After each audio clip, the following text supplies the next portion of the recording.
L'ambassadeur d'Israël en France, Joshua Zarka, nous a rejoint dans les studios. Bonsoir, monsieur l'ambassadeur. Bonsoir. Je suis très heureux de vous recevoir dans nos studios, d'autant plus que quand nous avons lancé notre invitation à l'ambassade, vous avez dit « Mais moi, je veux venir. » Mais tout à fait. Parce que je veux parler directement aux auditeurs de Radio Shalom à l'occasion des fêtes et je viendrai leur parler directement. Donc, c'est un double plaisir de vous recevoir. Et pour moi, c'est un double plaisir parce que d'abord, je parle directement à vos auditeurs, à votre public. Mais en plus, ma mère, qui habitait à Paris, faisait partie de votre public quand elle était en vie. Alors, ah bon? Vous faites partie des gens qui disent « Quand j'étais petit, je vous entendais dans la voiture » Non, parce que là, j'étais déjà adulte, mais quand même, quand je venais la voir, j'avais toujours Radio Shalom derrière qui était... Magnifique. On l'écoutait. Quelle belle histoire. Merci. Eh bien, écoutez, on est d'autant plus ravis de vous recevoir qu'on a le fils d'une auditrice fidèle. Et alors, je vais rappeler peut-être 2 ou 3 dates vous concernant pour vous présenter aux auditeurs. Joshua Zarka, vous avez pris vos fonctions d'ambassadeur d'Israël en France en mai 2024. Vous êtes resté quelques mois sans pouvoir parler, parce qu'il faut donner les lettres de créance. Il y a un protocole. Vous avez été directeur général adjoint pour les affaires stratégiques depuis juillet 2018. Vous avez occupé le poste de chef de bureau d'Amérique du Nord de la division Amérique du Nord. J'ai sous les yeux le CV de l'ambassadeur. Il est tellement long que je vais arrêter. Alors, on va dire, pour résumer, on va dire 2 choses. Vous êtes un diplomate, mais vous avez aussi occupé des fonctions importantes dans le domaine de la géostratégie. C'est un expert, notamment le nucléaire. Je suis fier aussi d'avoir fait partie de ceux qui ont, pendant de longues années, œuvré pour la paix. Et je me suis occupé du développement des relations avec les pays du Golfe bien avant les accords d'Abraham. Très bien. Alors donc, on a vraiment un expert, ce dont on ne doutait pas. Par ailleurs, j'ai remarqué, en regardant ce fameux CV, que vous avez une licence en économie de l'Université hébraïque de Jérusalem. Donc, vous avez passé le MAVO les Calcala, ce qui fait de, Exactement. Ce qui fait de vous une star pour moi. Celui qui passe le MAVO les Calcala, je peux dire, il est bon. Bref, vous venez dans un moment vraiment fort en actualité, ça l'est toujours avec l'Israël, mais il se trouve qu'on n'a pas fait exprès et que Emmanuel Macron a annoncé sur X, il y a quelques heures seulement, qu'il vient de s'entretenir avec Benyamin Netanyahou. Et là, il nous donne quelques éléments de feuille de route, c'est-à-dire sur ce qu'il veut faire, chose que par ailleurs, j'imagine, vous saviez déjà. D'abord, déjà, la première chose, c'est que si les 2 hommes se sont parlé, on ne peut pas ignorer que ça vient après le dérapage de Yair Netanyahou, qui a utilisé des mots très forts, je les ai vus en anglais. Il n'a pas dit « allez vous faire voir », il a dit « allez vous faire foutre », fils du Premier ministre israélien. J'imagine que, tout journaliste dit alors ils se sont parlé après. Et parfois, on peut nous dire que non. Vous nous dites oui, ils se sont parlé après. Oui, mais ça n'avait rien à voir avec ce qu'a écrit Yair Netanyahou sur son compte X. Franchement, Yair Netanyahou est un citoyen israélien comme les autres. Il ne représente personne, il n'a pas été élu, donc je ne vois pas de raison pour laquelle je devrais en parler. Oui, je me doutais bien que vous me diriez, mais je n'ai pas de commentaire à faire sur le fils du Premier ministre. Je m'imaginais bien. Juste moi, je fais une petite précision en tant que journaliste. Yair Netanyahou, il représente quelque chose au Likoud. Il ne représente pas rien. Il a des électeurs, il a des gens. Il n'est pas élu. D'ailleurs, non seulement il n'est pas élu, mais on va être un peu grossier 2 minutes. On a tous remarqué qu'il habite à Miami et qu'il se permet d'avoir des commentaires, alors que ceux de son génération sont ailleurs. J'ai même presque du mal à le dire. Mais ceci nous amène à 2 choses. Dans le fameux tweet du chef de l'État. La première, c'est qu'il dit qu'il espère dans les prochaines heures une réponse, une bonne nouvelle pour la libération des otages. Et j'ai l'impression qu'il fait référence au fait que le Hamas a dit peut-être 9 otages libérés dans les 48 heures. Est-ce que vous avez des informations à ce sujet? Qu'est-ce que vous avez envie de dire? C'est un sujet très, très sensible, la question des négociations pour les otages. Ce que je peux dire, malheureusement, est simplement qu'il y a énormément d'efforts qui sont faits par le gouvernement israélien depuis assez longtemps pour libérer le plus de possible d'otages et le plus rapidement possible. Malheureusement, je ne peux pas rentrer dans les détails plus que ça, car effectivement, il y a des négociations et plus on en parle, moins c'est bien. Et il faut absolument, effectivement, laisser les négociateurs pour que ces otages sortent le plus vite possible. Enfin bon, l'information qui avait été donnée dans les médias sourcés, les médias sérieux, c'est 9 otages en échange de libération de prisonniers. Alors, simplement, si vous vous rappelez, c'est plus ou moins ce dont Witkoff parlait à l'origine. Oui, on disait 10. Et là, on parle de 45 jours de cessez-le-feu. La deuxième chose pour laquelle vous avez, des informations en tant qu'ambassadeur d'Israël à Paris, c'est la proposition, l'initiative française pour la reconnaissance d'un État palestinien en juin. Et je vais déjà tout de suite vous demander si, d'après vous, c'est une initiative unilatérale. Parce que créer un État palestinien, il faut les Israéliens. C'est les Israéliens qui ont les clés, c'est les Israéliens qui tiennent énormément de choses. On ne peut pas faire un État palestinien sans Israël. Mais reconnaître un État palestinien, on peut le faire tout seul.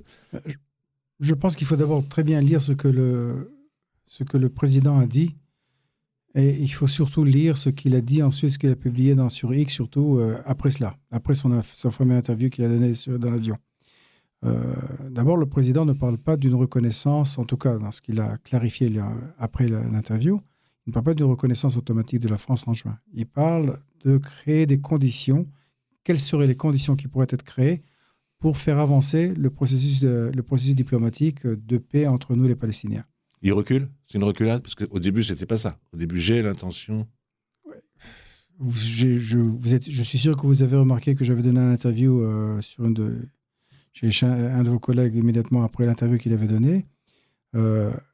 C'est pas du tout en coordination, ça n'a pas été fait en coordination avec Israël.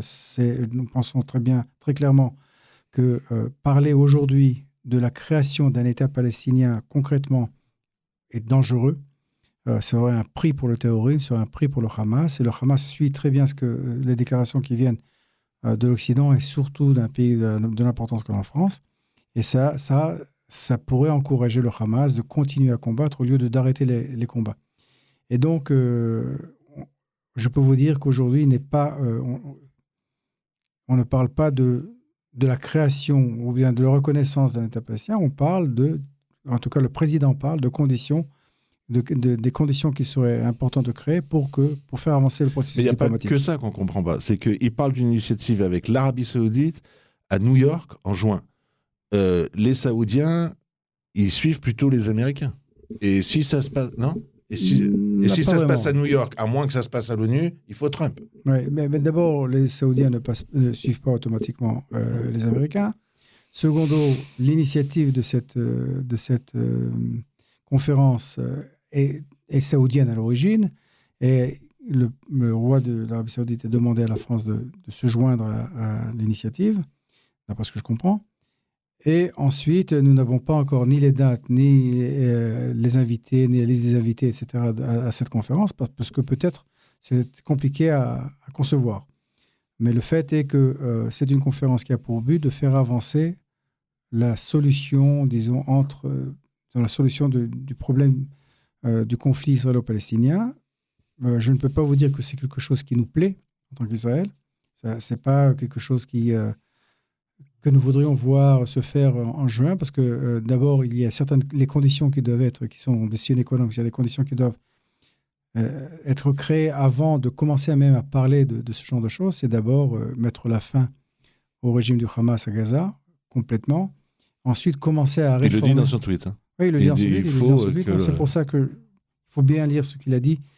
Et ensuite, il faut réformer d'une façon très fondamentale l'autorité palestinienne. Il faut que la population palestinienne commence à accepter l'idée même de vivre en paix avec nous, ce qui n'est pas le cas. Vous savez qu'aujourd'hui, même 85% des Palestiniens de Judée-Samarie pensent que le 7 octobre était quelque chose qu'il faudrait refaire, de positif. Ce qui n'est pas le cas à Gaza d'ailleurs. Ce qui n'est plus le cas à Gaza, mais même immédiatement après le 7 octobre, c'était seulement 78% des Gazaouis qui disaient que c'était positif et le reste disaient que c'était négatif. Mais aujourd'hui, ce n'est plus le cas. Alors donc, il faut commencer par une réforme très fondamentale de l'autorité palestinienne, de la population palestinienne. Vous savez, les pays arabes ont fait cette réforme. Aujourd'hui, dans les livres d'école saoudiens, dans les livres d'école émiratis, on parle d'Israël, on ne parle pas de l'entité sioniste, on parle d'Israël comme un pays qui existe au Moyen-Orient. Alors c'est par ça qu'il faut commencer. Les Palestiniens, encore apprendre les maths en tuant des Juifs. Combien on peut tuer avec tant de fusils, etc. Exactement. Et dès tant que cela ne sera pas fondamentalement changé, on ne pourra pas vraiment de parler de création de conditions qui mèneront à la paix. Et c'est par cela qu'il faut commencer. Mais vous, par exemple, en tant qu'ambassadeur, on vous appelle, on vous dit voilà, on voudrait coordonner. Est-ce que vous pensez qu'à Jérusalem ça passe ou non, il n'y a pas de coordination? D'abord, le président et le Premier ministre parlent assez régulièrement. Alors donc, je suis sur la plupart de ces appels, mais encore, ça ne veut pas dire que C'est pas des appels qui ont pour but de coordonner, mais en tout cas pour comprendre exactement ce que chaque côté trouve important d'autre. Les objectifs de guerre étaient 3 à l'origine. Disons, on va en garder 2 si on pense à ce qu'a dit le chef de la diplomatie israélienne, Gideon Sa'ar, d'ailleurs dans vos locaux à l'ambassade à Paris. Il a dit voilà, hostage, Hamas out, hostage back. Donc ça veut dire le Hamas, on en finit avec le Hamas, c'est ce que Benjamin Netanyahu appelle en finir avec la menace du Hamas, qu'on n'est plus à vivre avec cette menace, et le retour des otages. Mais il se trouve qu'on a un peu l'impression, d'ailleurs en tout cas c'est tous ceux qui signent des pétitions aujourd'hui, c'est pas tous des gens qui détestent l'armée, on a un peu l'impression que ça va pas forcément de pair. Et c'est ça le problème. C'est qu'on est parti un peu en conflit en disant vous nous avez attaqués, on va aller chercher nos otages nous-mêmes. Ouais. Mais là, c'est pas sûr que ça va de pair. C'est pas que ça va pas de pair. Vous savez, c'est très humain de faire la critique à la maison.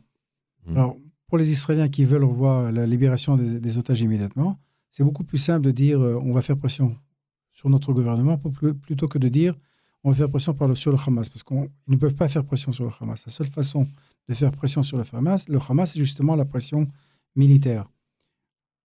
Les buts ont toujours été et resteront la fin du régime du Hamas, que ce soit politique ou que ce soit militaire ou politique, et la libération des otages. Alors, je peux vous dire que historiquement, quand la guerre a commencé, il y avait 2 buts dans les 2-3 premiers jours. Il y avait 2 buts, parce que j'étais dans la cellule de crise au ministère des Affaires étrangères, c'était inscrit devant nos yeux. Les 2 premiers buts étaient, premièrement, la fin du régime du Hamas militaire, la fin de se débarrasser des capacités militaires du Hamas, de nous menacer, et secondo, de ne pas permettre au Hamas de gouverner à Gaza. C'est seulement après 2-3 jours qu'on a compris ce qui nous est arrivé dans le Sud. Exactement le fait qu'on a eu 256 otages qui ont été pris par le Hamas et qu'après 2-3 jours, le 3e but a été ajouté. Et ce 3e but est devenu le premier. Très rapidement. Le retour de nos otages, si demain tous les otages revenaient en Israël, la guerre se terminerait immédiatement. Et c'est quelque chose que le Hamas comprend, mais pour eux, ils craignent bien sûr qu'Israël continue. Je ne peux pas être du Hamas par définition, mais imaginons que je fais un jeu de rôle 2 minutes. Si je suis un responsable du Hamas, je me dis ils veulent à la fois ma destruction et les otages, je ne leur donne pas les otages, parce que sinon je suis terminé. Oui, mais il faut comprendre, vous savez, après le 7 octobre, il faut comprendre de façon très claire. Le Hamas ne peut plus exister à Gaza comme un acteur qui peut menacer Israël. Ça, c'est terminé. Ils ne peuvent plus exister. Ils ont fait l'inimaginable. Ils ont fait un acte qui est tellement terrible, qui est tellement inhumain, qu'ils n'ont plus le droit de continuer à exister en tant que force politique ou force militaire. C'est terminé. Les choses doivent changer d'une façon très catégorique et fondamentalement. Et pour cela, ils doivent disparaître, pas physiquement, c'est pas qu'on cherche à les tuer tous, mais ils doivent disparaître comme force militaire. C'est ou bien ils baissent leurs armes, ou bien ils quittent. C'est ça, très simplement. Et ils ne pourront pas faire partie de la gouvernance de Gaza dans le jour d'après. Et ça, c'est le résultat immédiat du 7 octobre. On ne pourra pas se permettre d'avoir une force comme le Hamas qui sera à nos côtés, à nos portes, parce que ce que nous voulons créer, c'est des conditions à long terme qui mèneront à la paix. Nous voulons créer vraiment des conditions dans lesquelles nous pourrons vivre à côté, auprès de nos voisins palestiniens. Et pour cela, ceux qui habitent à Gaza ? Bien sûr, bien sûr. C'est votre préférence ou votre préférence, c'est qu'ils partent ? Si ceux qui veulent partir peuvent partir. Il est clair que pas tous ne vont partir. Alors donc, il y aura des Palestiniens qui vivront à Gaza et ce ne sera pas Israël qui gérera Gaza. Alors donc, on devra vivre auprès de voisins palestiniens, qu'il y ait 1 million, qu'il y ait 2 millions, qu'il y ait 500 000, ou je ne sais pas exactement combien en fin de compte resteront. Le point est que nous voulons vivre avec les Palestiniens qui vivront à Gaza. Et nous voulons vivre en paix auprès d'eux. Et pour cela, la condition de base, c'est que le Hamas ne soit pas présent parce que le Hamas a prouvé qu'il n'était pas d'accord, il n'était pas prêt à vivre en paix auprès de nous. Et si vous vous rappelez, les déclarations des dirigeants du Hamas, jusqu'à il n'y a pas encore longtemps, qui disent que s'ils auront l'occasion de le refaire, ils referont un 7 octobre. Alors donc, c'est une chance qu'on ne peut pas prendre. Ou même en France, un risque que nous ne pouvons pas prendre. Rima Hassan qui dit pourquoi on va se contenter d'un peu alors qu'on veut tout. Je ne parle pas d'elle. Ah ouais. Pourquoi Parce que c'est désespérant? Non, il n'y a rien à dire à ce sujet. Ouais. Alors, il y a vraiment un point que je ne comprends pas depuis maintenant 1 an et demi, c'est quelle est la situation d'Israël, et ça, c'est votre expertise. On a 2 possibilités, j'ai presque envie de dire, il y a 2 écoles. La première, c'est qu'Israël n'a jamais été aussi fort. Nasrallah est mort, Sinwar est mort, le régime syrien, toute la famille basse s'est effondrée. L'Iran a essayé de nous attaquer à 2 reprises. À 2 reprises, ils ont pris, excusez-moi d'être un peu populaire, ils ont pris une raclée. Israël n'a jamais été aussi fort. Trump est au pouvoir à la Maison-Blanche. Jamais Israël, le Liban. Mais par exemple, je vois le nouveau Premier ministre du Canada qui dit oui, je sais qu'il y a un génocide à Gaza et je déclare l'embargo. Je vois que, je ne sais pas, de simples jeunes qui font des études à Tel Aviv peuvent pas discuter sur Instagram avec d'autres jeunes. Pourquoi on a fait un pays? Pour qu'ils puissent pour vivre. Alors, c'est quoi la situation d'après vous? Vous, avec votre expérience, vous en tant qu'ambassadeur, ça n'a jamais été aussi bien, pardon, je perds mon français, ou ça n'a jamais été aussi mal? Bon, on peut dire les deux en même temps. Ouais. Ouais. Au niveau stratégique, quand on regarde la menace à laquelle nous faisons face aujourd'hui, la menace, disons, existentielle, elle n'a jamais été aussi basse. Aujourd'hui, il n'y a pas vraiment de force autour de nous qui peut vouloir ou essayer de vouloir nous détruire, en ayant les capacités. Le 6 octobre, les Iraniens avaient une architecture de proxy autour de nous qui nous entourait complètement et qui était armée jusqu'aux dents. Et ils avaient aussi un programme nucléaire très avancé, ils avaient des programmes balistiques très avancés, et ils avaient des défenses aériennes stratégiques très avancées, et aujourd'hui, ils n'ont plus rien de tout cela. Presque plus rien de tout cela. L'architecture des proxys qu'ils avaient créés autour de nous s'est effondrée. Bon, c'est vrai que tous n'ont pas complètement disparu, mais tous ne peuvent plus vraiment nous menacer comme ils le pouvaient le 6 octobre. 6 octobre 2023, bien sûr. Secondo, après les 2 attaques dont vous venez de parler, les 2 échanges que nous avons faits avec l'Iran, ils n'ont plus de capacité de défense stratégique aérienne. Donc, si jamais ils pensaient à nous attaquer encore une fois, ils savent très bien qu'ils ne peuvent pas se défendre. Et en plus, nous avons aussi touché des endroits dans lesquels ils produisaient certaines parties de leur système balistique. Et donc, aujourd'hui, ils sont vraiment dans une situation de faiblesse qui n'a pas de précédent, en tout cas depuis les 30 dernières années. Alors donc, au niveau stratégique, nous sommes dans la meilleure situation dans laquelle nous nous trouvions depuis au moins 30 ans. Par contre, le 7 octobre, ce que nous avons découvert, en tout cas ce que nous avons découvert en Israël que nous ne connaissions pas comme nous l'avons découvert, c'est l'antisémitisme pur qui existe. L'intensité de haine. Telle intensité, moi, je ne pouvais pas imaginer. Personne d'entre nous ne pouvait imaginer. Non. Le 7 octobre, le jour où notre sang coulait encore, on n'était pas en train de lécher nos blessures, notre sang coulait encore, il manifestait dans les rues de New York, de Paris, de Londres, de Sydney, d'Ottawa, etc., en criant mort aux Juifs. C'était pas un résultat de ce que nous avons fait. C'était le résultat de l'antisémitisme pur, de cette haine du juif parce qu'il est juif. Et ça ne s'est pas réglé. Et ça ne va pas se régler parce que c'est le résultat de je dirais presque de millénaires d'éducation à la haine du juif. Ça peut changer. Mais pour cela, il faut vraiment réformer beaucoup de systèmes et combattre l'antisémitisme, non seulement en Europe, mais partout. Et c'est le rôle des gouvernements. Alors d'un côté, au niveau stratégique, il y a une menace, un niveau de menace qui est le plus bas depuis 30 ans, en tout cas depuis le jour où je suis rentré dans la diplomatie israélienne. Et d'un autre, un niveau d'antisémitisme qui est le plus haut depuis la Deuxième Guerre mondiale. Alors c'est vraiment d'un côté la meilleure situation, de l'autre dans la pire. Il peut y arriver aussi une autre situation qui s'empire, excusez-moi de vous dire ça, c'est ce qui est arrivé aux Américains en Irak. Ils ont connu la victoire militaire que vous venez de décrire, et puis 1 an passe, 2 ans passe, 3. Et ils se rendent compte que finalement, c'est pas si gagné que ça. Et quand on a eu le nouveau régime en Syrie, on s'est dit, ah voilà, une opportunité. On voit que c'est pas sûr. quand Nasrallah s'est effondré, on voit qu'aujourd'hui, les armes, peut-être qu'elles passent même par le port de Beyrouth. On voit, dans le monde arabe, c'est comme ça repousse constamment. Est-ce que vous êtes inquiet de ça? Bien sûr. C'est pas que nous pouvons maintenant nous reposer, aller prendre un café et penser que tout va bien se passer. Israël va devoir continuer à combattre pour sa sécurité et va devoir continuer à combattre pour sa sûreté. Et il n'y a rien à faire. Vous savez, hein, on a dit ça il y a quelques jours pendant le Seder, chaque génération, il y a ceux qui essaient de nous détruire et on continuera à les combattre.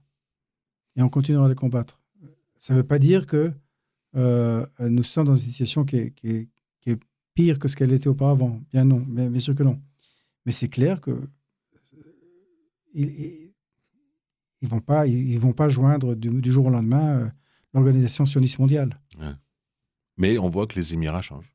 On voit que le Maroc a maintenu la paix pendant la guerre. Voilà, c'est pas seulement, c'est le Maroc, c'est les Émirats, c'est le Bahreïn, c'est les pays des accords d'Abraham, mais c'est des pays avec lesquels les bases des relations avaient été créées d'une façon, les fondations de ces relations avaient été créées d'une façon stable.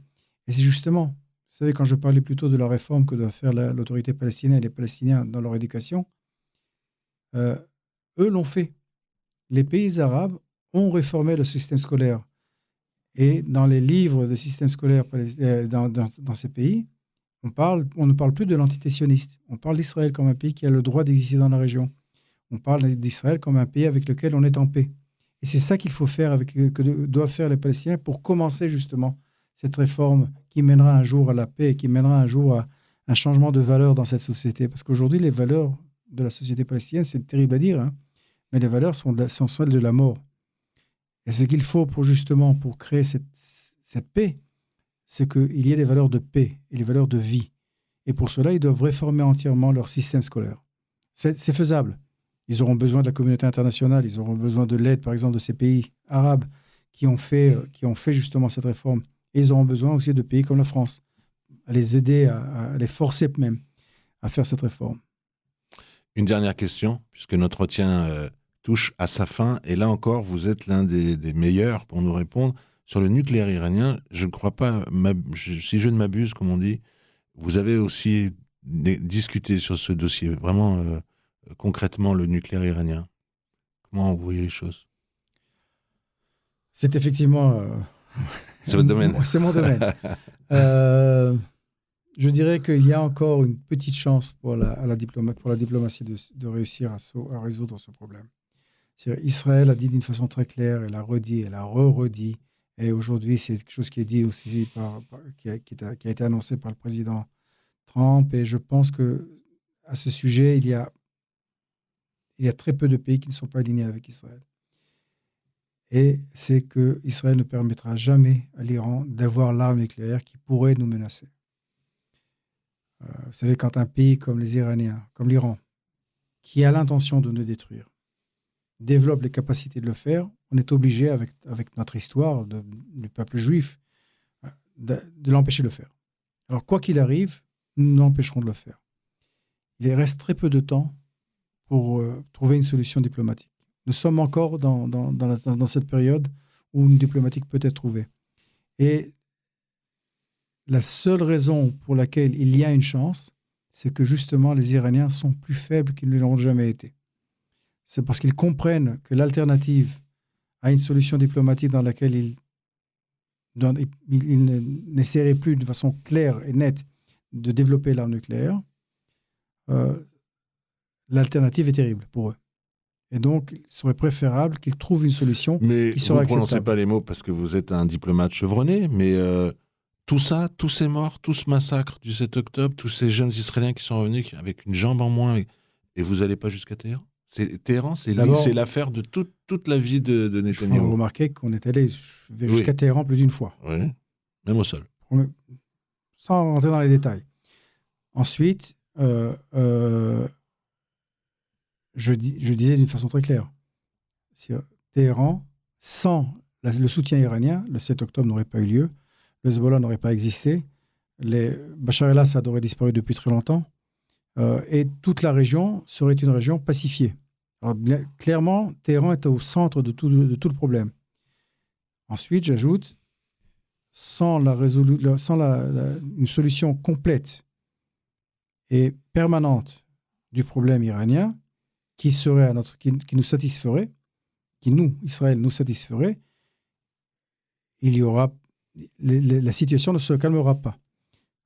Pour que nous soyons satisfaits, les Israéliens savent exactement ce que nous devons faire. Et je pense qu'aujourd'hui, ensuite aux deux, disons, tours de violence entre nous et eux, qui ont eu lieu après leurs deux attaques, ils comprennent aussi que l'alternative serait terrible. Ok, c'est le journaliste qui va le dire, c'est ça, où on attaque, et les Israéliens préfèrent que ce soit avec les Américains. C'est moi qui parle. Alors, il se trouve que que vous connaissez très bien la France, vous y êtes né, hein? Oui. Vous êtes né en France, à Thiers? À la Pitié. À la Pitié, alors? Je suis né à Paris, dans Paris 13e, et j'ai grandi à Thiers. Alors là, les beaux jours reviennent, et j'ai noté sur un bout de feuille, regardez, je vois, quelques mots, et je vais vous demander lequel vous préférez. Roland Garros, avec le soleil, hein. Oui. Les quais de Seine, le parc Monceau, Saint-Germain, les Deux-Magots ou le drugstore Publicis? Quand j'ai grandi à Thiers, comme vous le disiez, et chaque mercredi, j'allais avec ma mère apprendre de l'hébreu quand j'étais gosse. Il n'y avait pas d'acrobanche à l'époque à Thiers? Non. Et ma mère travaillait à Lausée. Et donc, j'allais la rencontrer, on prenait le train ensemble. Et pour aller de là où elle travaillait jusqu'à la synagogue où j'apprenais l'hébreu, c'est la synagogue Copernic, on faisait le chemin à pied, on passait par le parc Monceau. Ah bon? Alors c'est Parc Monceau qui gagne. Et en ce moment, je ne sais pas si vous êtes retourné. J'y étais une semaine. Il est magnifique. Pendant la fête de Pessah, il y avait plein de gens qui mangeaient sur place, qui étaient magnifiques. Eh bien, vous avez fait le déplacement pour présenter vos vœux aux auditeurs de Radio Shalom. Donc, qu'est-ce que vous avez envie de leur dire? Là, c'est plus à moi de vous parler. C'est toujours paix. Paix d'abord et avant tout. Sécurité. Et Chag Cherut Sameach. Avec un beau badge sur votre costume qui nous rappelle qu'on pense aussi aux otages. Toujours. Mais ça, si Dieu veut, ça arrivera plutôt que plus. Oui, plutôt que plus Amen. Tard, ouais. Monsieur l'ambassadeur Joshua Zarka, merci d'être venu nous voir dans les studios de Radio Shalom.